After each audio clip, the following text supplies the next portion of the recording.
is expected to rebound to 5.3% in the year 2025 and 2026. So macroeconomic factors of note. First, there is a resilient external sector and stability in the foreign exchange market. The current account deficit actually improved to 3.6% of GDP in the 12 months leading to December 2024 from 4.4% of GDP in a similar period of 2023, mainly due to increase in the export of goods as well as increased remittances. So I'm sure you understand what balance of trade means. That is the difference between exports and exports. And because we are a net importer, if that ratio declines, then it means that we are doing relatively well. Strong diaspora remittances. Remittances increased by 16.7% to US dollars 4,872 million. That is 4.872 billion US dollars. That you can translate to about 630 billion Kenya shillings in the 12 months to November 2024, compared to 4.175 billion in a similar period in 2023. So we have seen remittances increasing exponentially. Remittances increased forex inflows into the country, with some going to investment, while others are supporting household consumption of our people. The other macroeconomic factor of note is stability in exchange rates. The exchange rate to the dollar strengthened significantly to 129.4 per dollar. That is 129 shillings, 129.4 shillings by end of January 2025, from 160.8 to the dollar by end of January 2024. This rate has since stabilized in the region of 128 to 130 shillings to the dollar. The other factor of note, or macroeconomic factor of note, is our strong official foreign exchange reserves. I wish to state and report to the Kenyan public that our official foreign exchange reserves, as at the end of December 2024, was at 10 billion US dollars, which is 5.1 months of import cover. So this provides adequate buffers and gives market confidence. And you can see that is one of the reasons why we were rated from negative to positive recently by Fitch and Moody's. So it is crucial that this macroeconomic performance must then therefore translate into liquidity. That is a question that many Kenyans have been asking, that we are not feeling the money in our pockets despite the fundamentals showing very positive signs. Bank lending is one channel through which the monetary base would expand and liquidity would be realized in an economy. So given the outcome of inflation, which is now at about 3.3%, the latest data, Central Bank of Kenya has gradually eased monetary policy by lowering the central bank rate from 13% in August 2024 to presently 11.25% in December 2024, and finally down further in February to 10.75%. In addition, Central Bank of Kenya in the February 2025 Monetary Policy Committee meeting reduced the cash reserve ratio by 100 basis points to 3.25% from 4.25% to lower the cost of funds for banks. This will further support lowering of lending rates and support growth of credit to the private sector.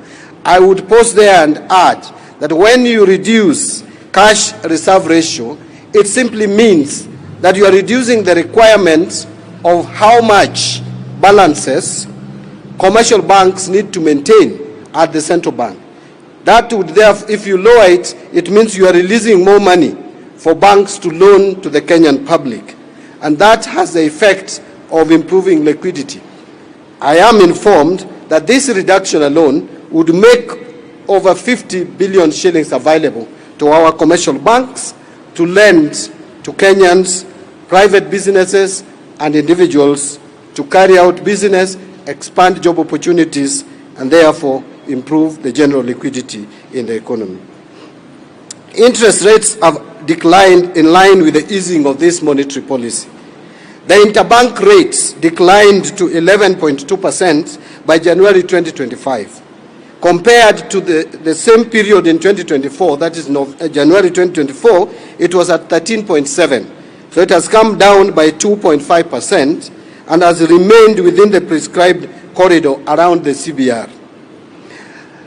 Coming to fiscal discipline of the national government, I want to report here today that because of the discipline, the fiscal discipline that the government has imposed, this has resulted into, one, the 91-day treasury bill rates have declined to 9.11% in February 2025.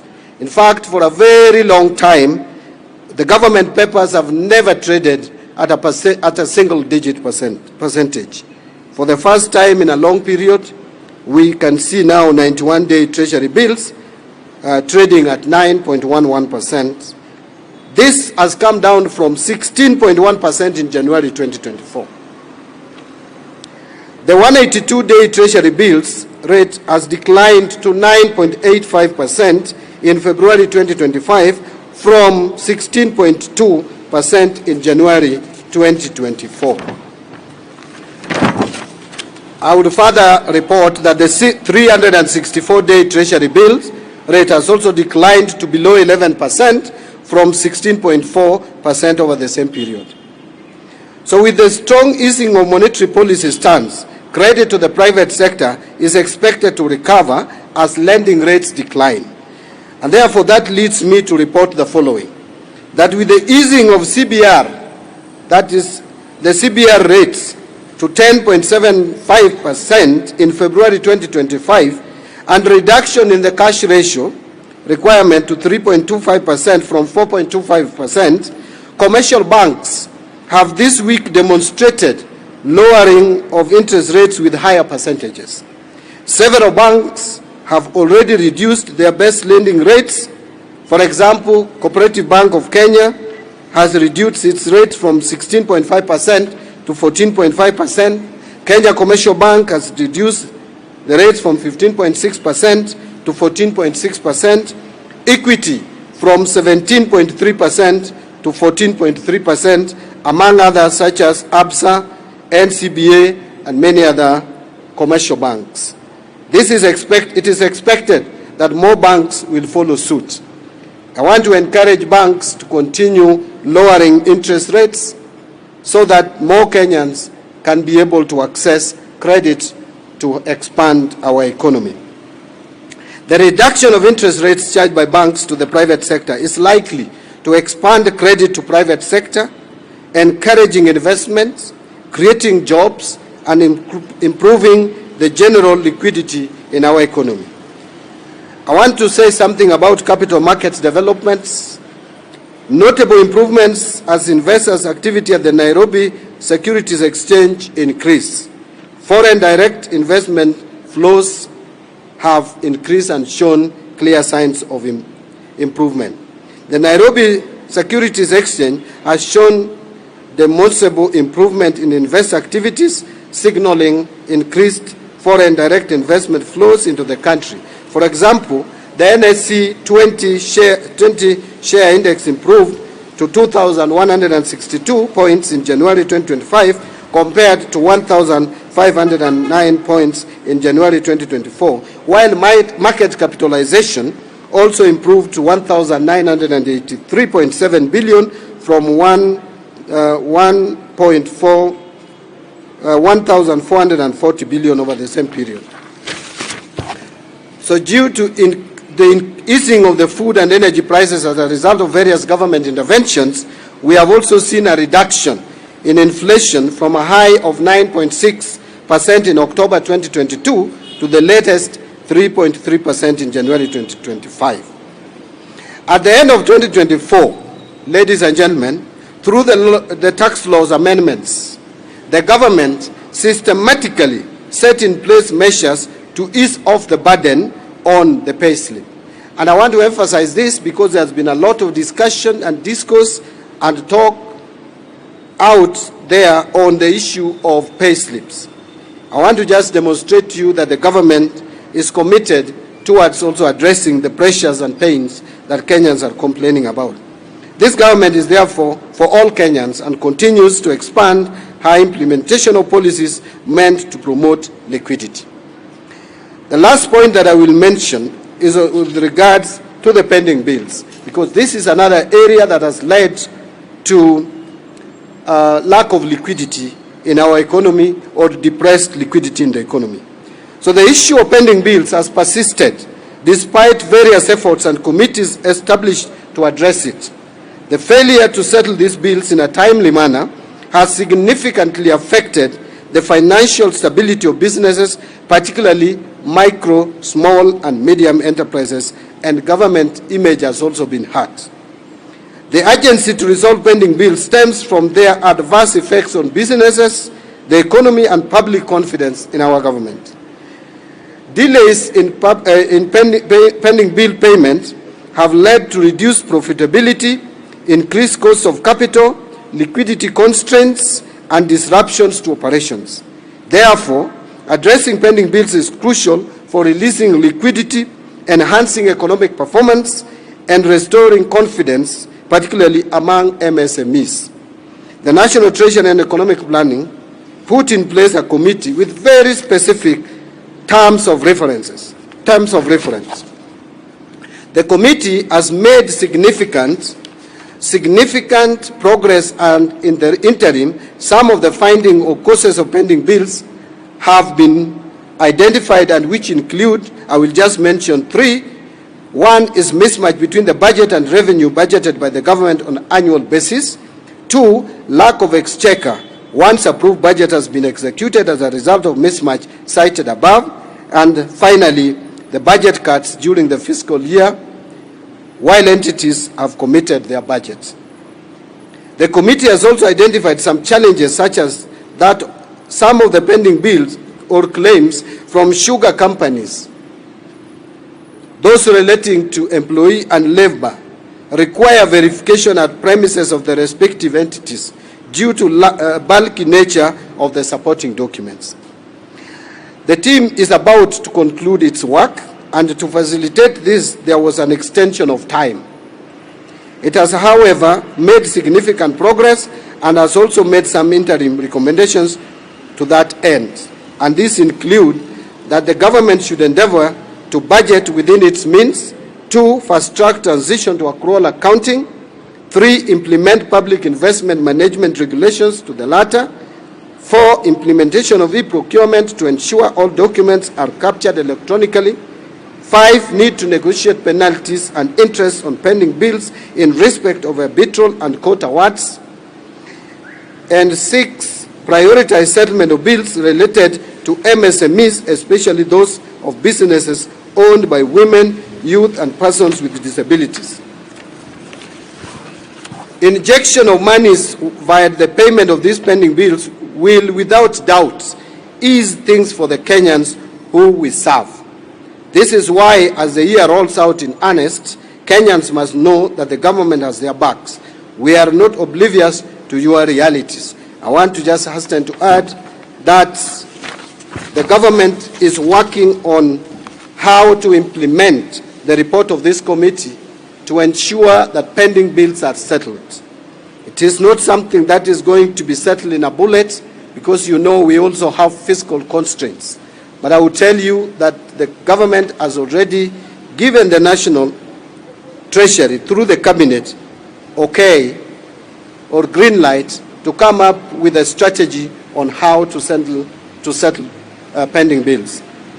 You will shortly hear from the National Treasury on how we are going to settle the pending bills as soon as practical. Thank you very much, and that is the end of my statement.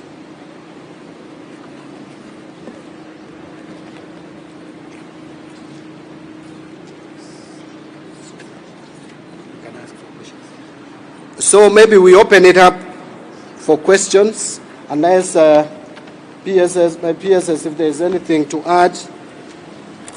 Maybe I would give PS National Treasury. You know, I'm just the spokesman of this ministry, but the people who do the work are behind me. I do very little. I only communicate. So I would want to ask PS in charge of National Treasury maybe to take a minute or two to say something that I might have forgotten, or even to expound further on what I've said.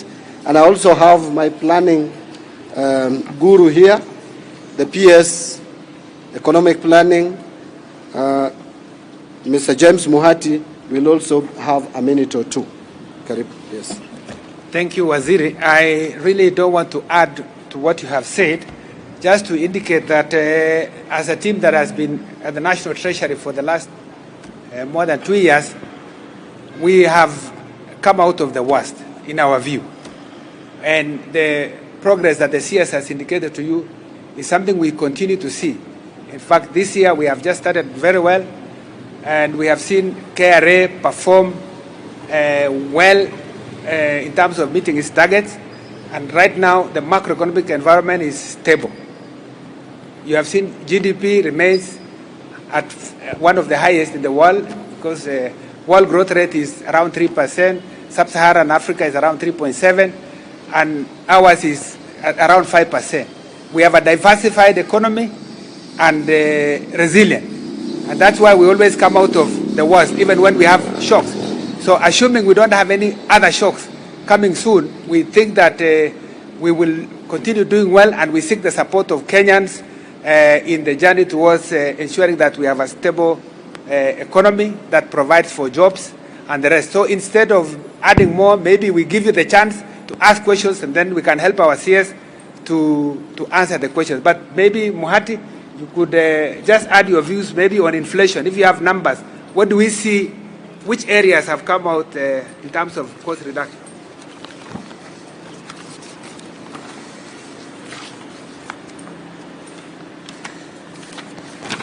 Thank you very much, CS and PS.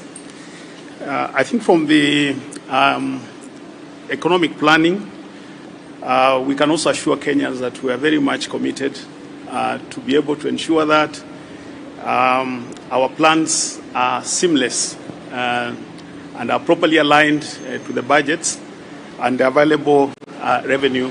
The indicators that have been shared together with us as a result of what we have been doing in the State Department for Economic Planning.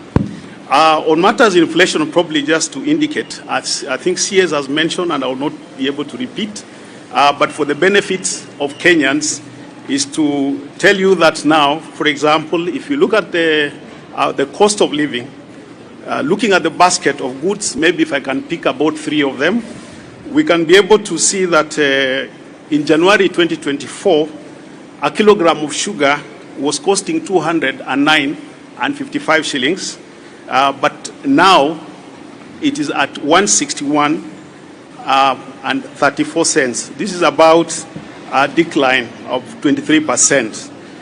Maize flour was at 175. This is average, 175 shillings, but it's now at 161.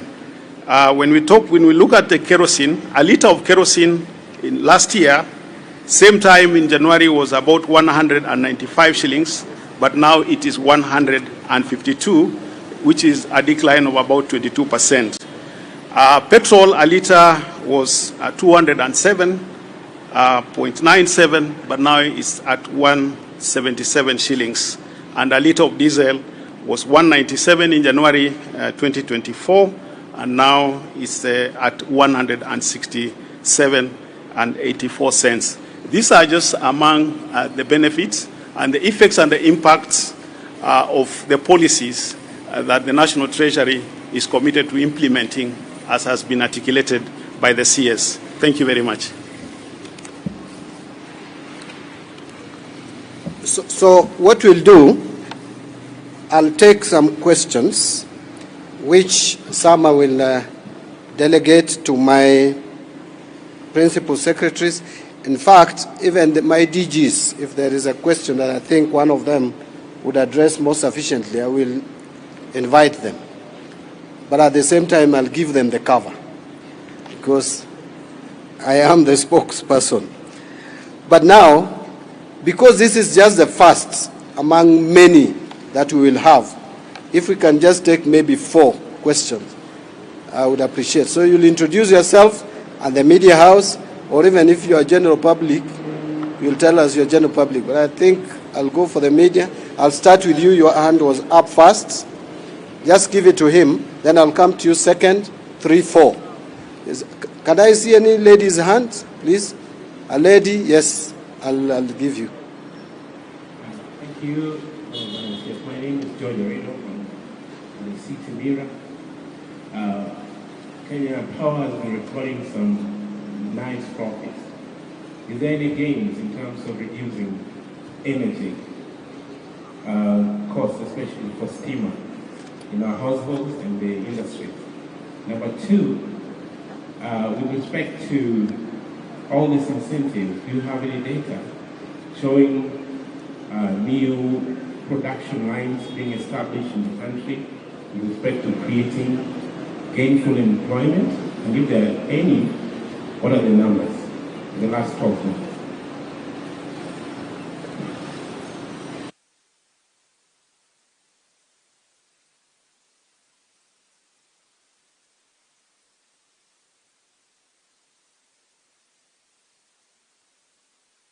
One question I think I'm asking on behalf of many Kenyans is, this year, should we expect a finance bill? And if not, how does government plan to finance a 4.1 trillion budget, or even plug the deficits thereof, given that we are seeing other subtly introduced taxes and levies coming in through the ministries and the MDS? Thank you. Thank you, Bwana CS. I'm Victor Madala from the Star newspaper. My question is around... I don't think I gave you the mic. Oh, okay. I actually indicated you were second, third, fourth, and the lady. If you want me to indulge you, I will. But you must...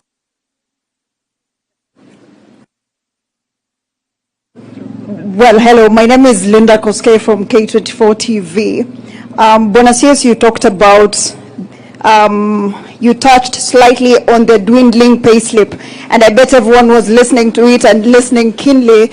But we really wanted to know the tax policies that you're talking about, because you just mentioned that the government is putting in place measures to ensure that this is tackled. But really, Kenyans really want to know how you're going to go about this to cushion them from further raid of the payslip.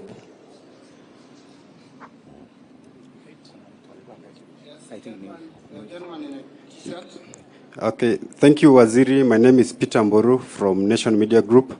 2 questions. The IMF program is coming to an end this year, and it has been crucial in the budget support previous years. What is the plan by the government? Is there an extension? If there is, what are we looking at? Number 2, we are expecting a 4.1 trillion budget in the coming year.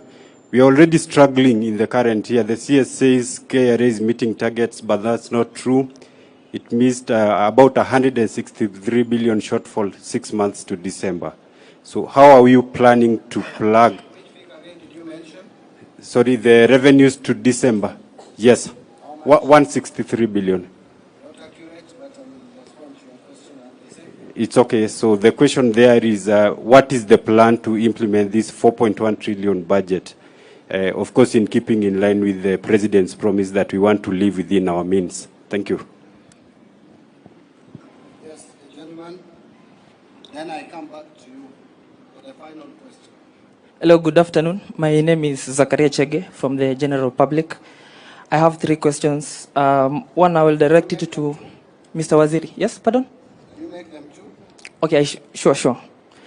Number 1, if I can make it right, you said that from the last year, the GDP dropped from 5.2 to 4.6, if I'm correct. And my question is, what is the Treasury doing to make that GDP to drop substantially? Number two, I will direct it to the PS economic planning. We know everything is about money. What is the economic planning with respect to the economic advisor to the president, who is Jonathan D? I know you know him, and maybe you guys do something about that. So what is, my question is, the economy, according to the statistics that the Waziri has given, he's saying that the economy is doing really well, and he has actually given us an example of sugar and other subsidies that are really doing well in terms of the prices going down.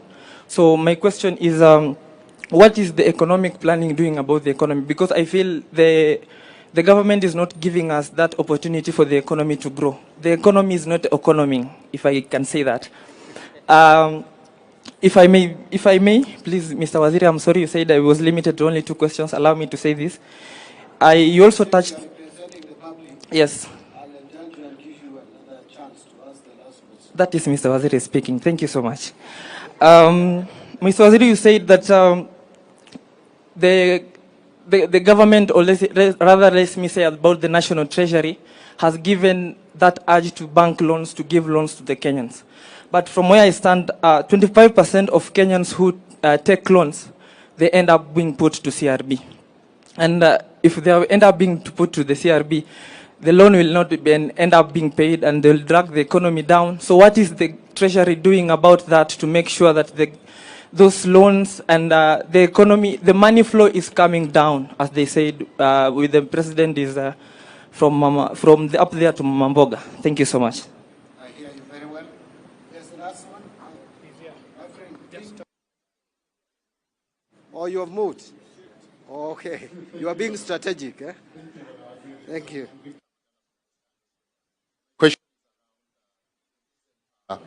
Executive orders by the US President Donald Trump.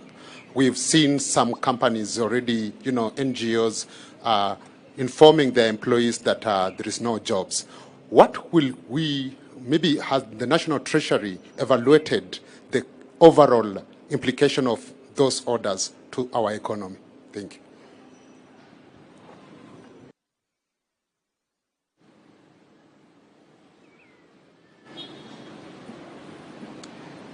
Thank you. So I will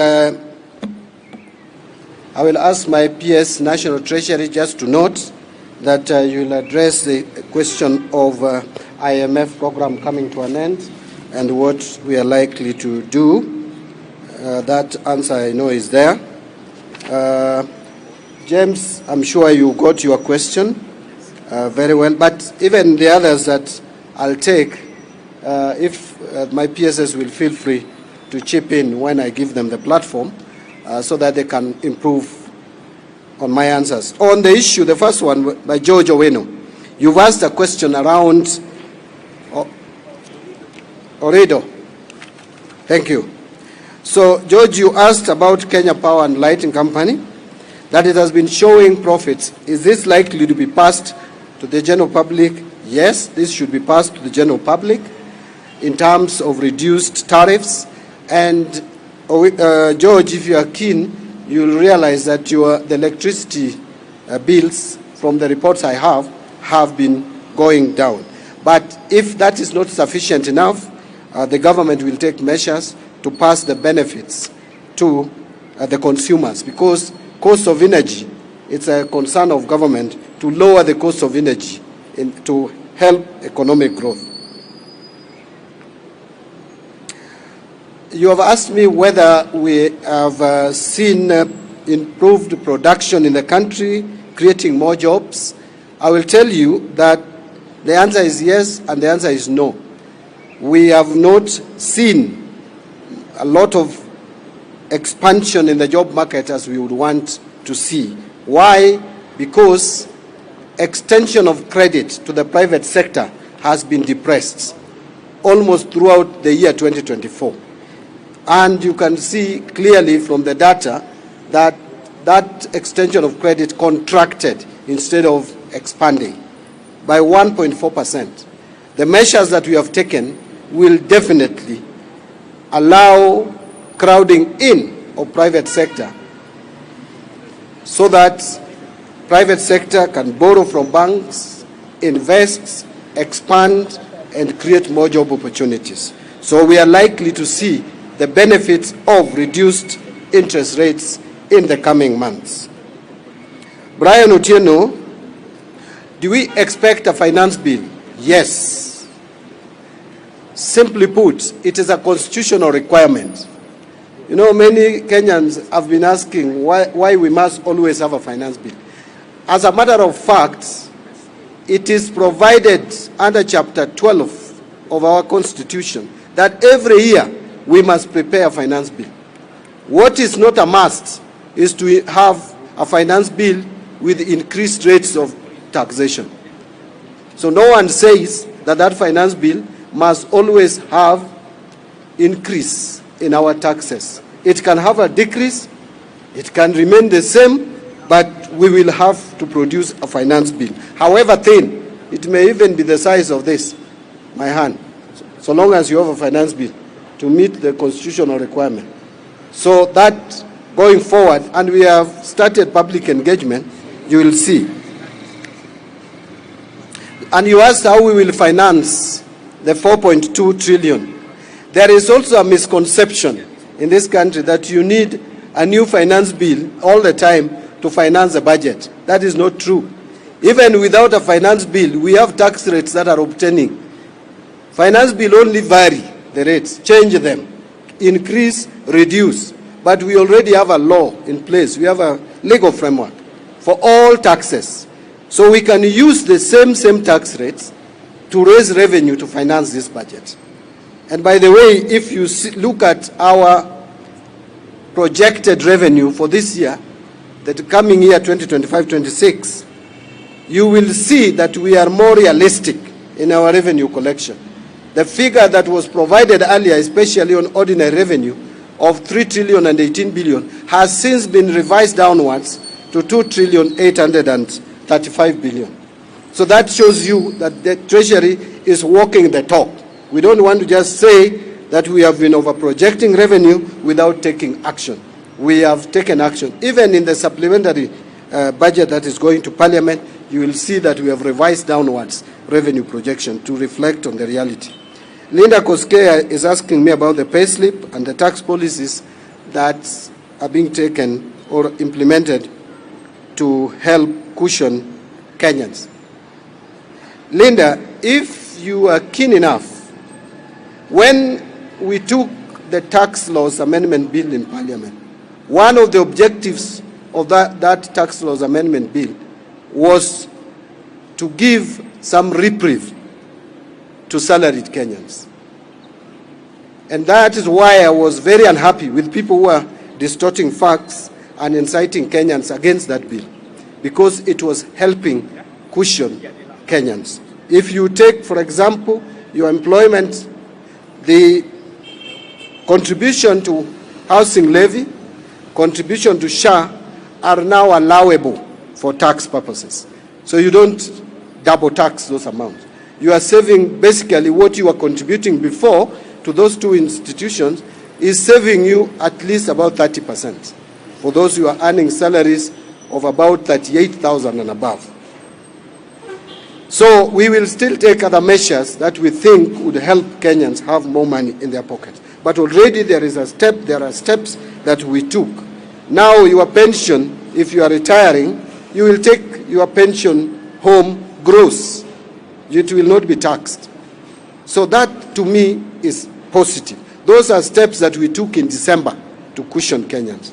So contrary to the perception out there that we were bringing taxes that would burden Kenyans, we brought those proposals which were making Kenyans have more money in their pockets. A question from Mburu was largely on IMF, which my peers will respond to. You are doubting whether KRA has been meeting targets. It is true that in the first 6 months, KRA did not meet the targets, more particularly July, August, September, and also we had a problem in November. But in October, KRA met the target. In December, we didn't meet the target, but the targets were very high. January have shown very positive signs.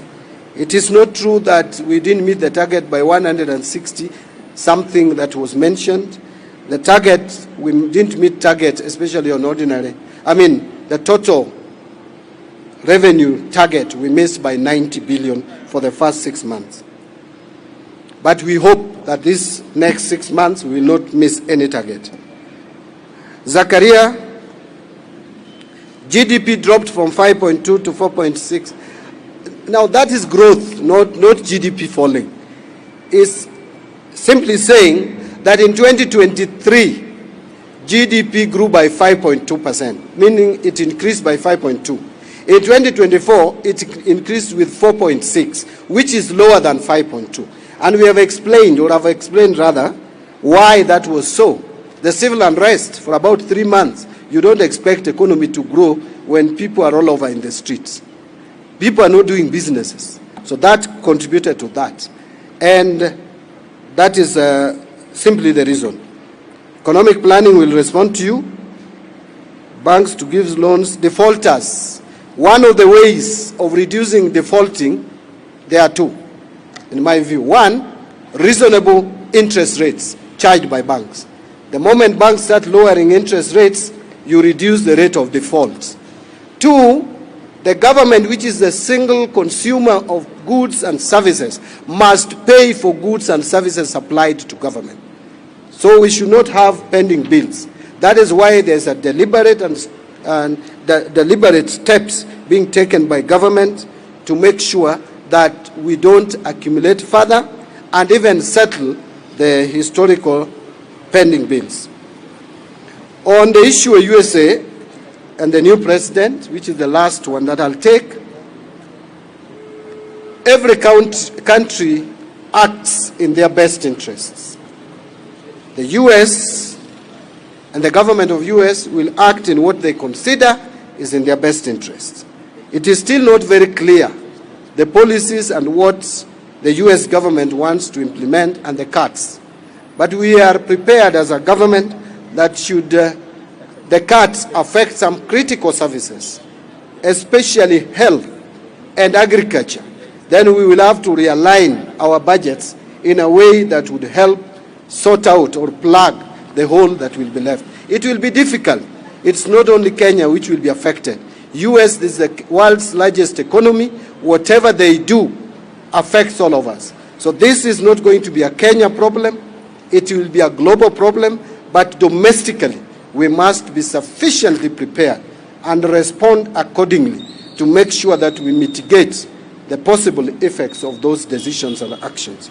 Otherwise, allow me again to invite PS National Treasury to pick up from where I've left.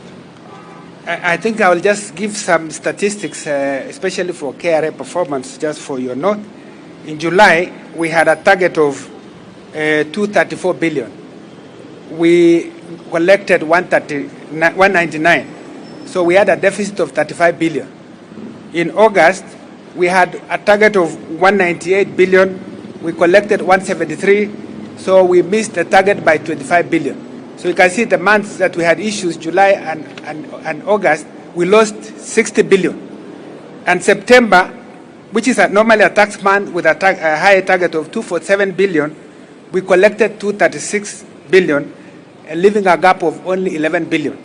Then October, there was a target of 201 billion, and KRA managed to collect 207 billion. That means it overperformed by about 6.7 billion. In November, it missed by 10 billion. In December, it missed by 16.5 billion. And this January, which I referred to when I talked about earlier, our target was to raise, we were to raise, actually, let me not go through all that. We were to raise 209, but we collected 206, missing by 3.5 billion. And this was because of domestic taxes. There was a change in the tax laws that now require that you pay, if you are collecting excise tax, you have given 5 days instead of 24 hours. So because of that, the money that would have been collected in January now has to be collected in February. Otherwise, this month of January, KRA would have met the target. I just wanted to correct that. Then on the issue of Kenya Power, I also want to add to what CS says, that before, when we started the reforms, Kenya Power was in a bad situation. And the aim was to restore medium-term profitability. So by end of 2022, the liquidity gap that Kenya Power had was 74 billion. Through the reforms that we have undertaken, the gap now is at 18 billion. So, and you have seen the results for Kenya Power. They have recorded 9.9 billion shillings as surplus after tax. And this is just half year. That means if they double, we could get about 18, which will close the gap that we still have, that liquidity gap that we had.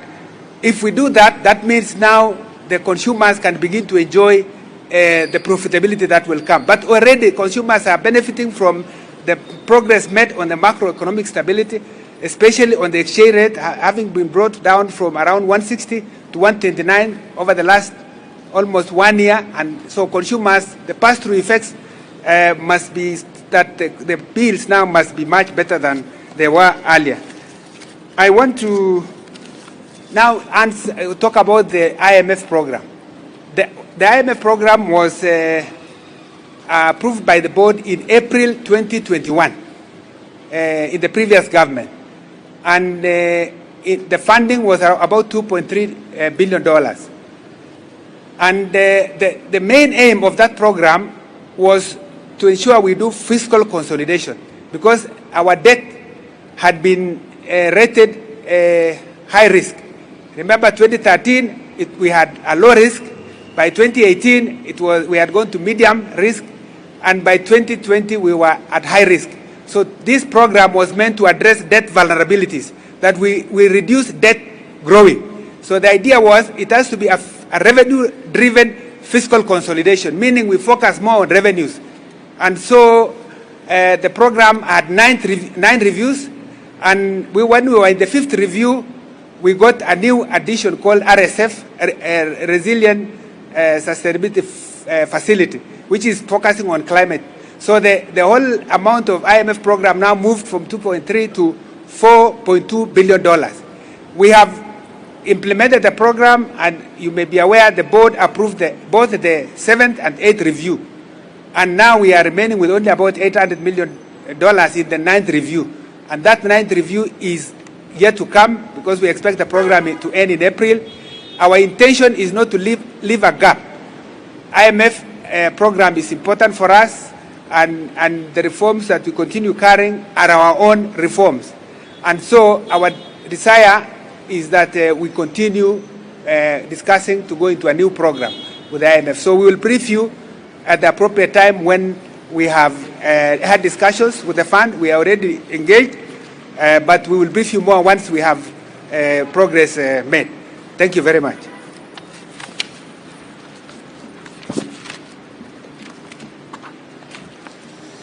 Thank you very much, CS and PS. I think, my friend, your question is very wide. But if you look at what the National Treasury and Economic Planning is doing now, what we've been taken through by the CS and the PS and the teams here, this is basically what is happening in what you are calling the economy. You are not seeing the economy, right?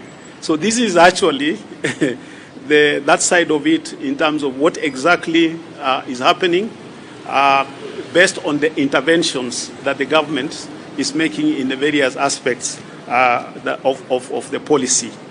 Now, regarding what we do, I just want to answer you maybe in a minute. One is that we set the targets. We set the objectives of what we want to achieve as a country, as an economy. You are aware about the Vision 2030 that was launched in 2008.